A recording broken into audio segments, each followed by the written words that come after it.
Hey everybody out there, Lucas Carroll here from the Business of Senior Care. Hope everybody's having a great day. Want to give just another update on another fun and exciting state for licensure. Today we're talking about Kansas. In the state of Kansas, there is a lot of action happening when it comes to getting licensed for a home care company, and just want to give a quick update, just a brief overview of what's going on. So in Kansas, for a home care company, it's overseen by the Kansas Department of Aging and Disability, or KDADS, and they have been going through changes to regulations for home care companies over the past year. There was a reform for regulations back in 2022 that has worked their way through revisions and feedback and input from home care companies and from others as well. And it is currently on the desk of the governor to review and to sign, which is the last step in the process.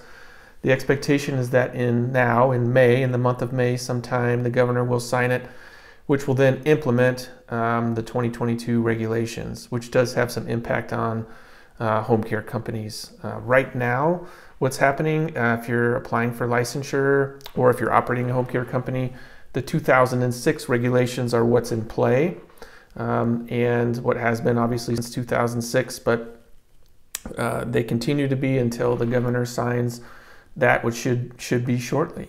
But it's tricky right now if you're applying for licensure in a couple different ways. Is that the health department is trying to navigate whether using 2006 or 2022 regulations to do the licensure process. And just from experience and from conversation with the health department and with others going through it, is that they're doing a blend of those at the moment. So a couple of updates to be sure to talk about. So what's the change in licensure? Currently, there's a Class A, B, and C type licensure in Kansas. A would apply to home health, B to non-medical, C to HCBS, home and community-based Medicaid.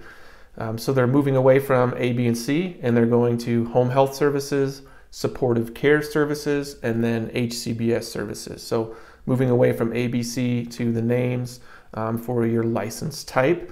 You can pair HCBS to either a home health company or to a supportive care services company. You can do both there to apply that, or you cannot apply to the HCBS Medicaid program if you want to. What else? So currently the fee to apply for licensure is $100. Once the new regulations go in, it'll move up to $500 for licensure for initial application for licensure.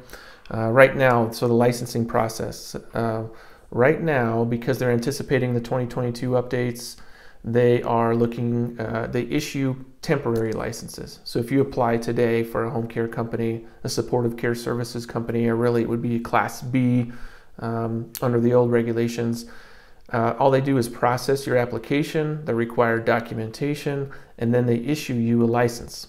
They send it in the mail to you. So there's not an on-site survey process currently.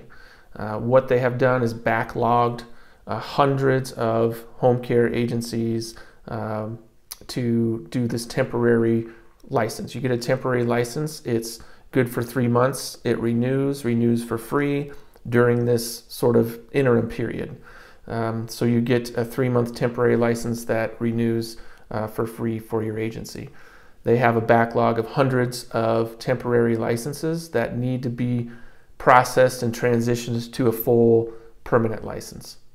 Once the new regulations hit, this is going to take a long time to do that. So there's a window of time if you're looking to apply for a home care license to do that and get on with a temporary license so you can start operating your company, excuse me, before you have to go back and do the full process for that, which once that hits, they're going to resume the full application and do these on-site surveys, which are expected to be 18 to 36 months, and they're going to be unannounced surveys.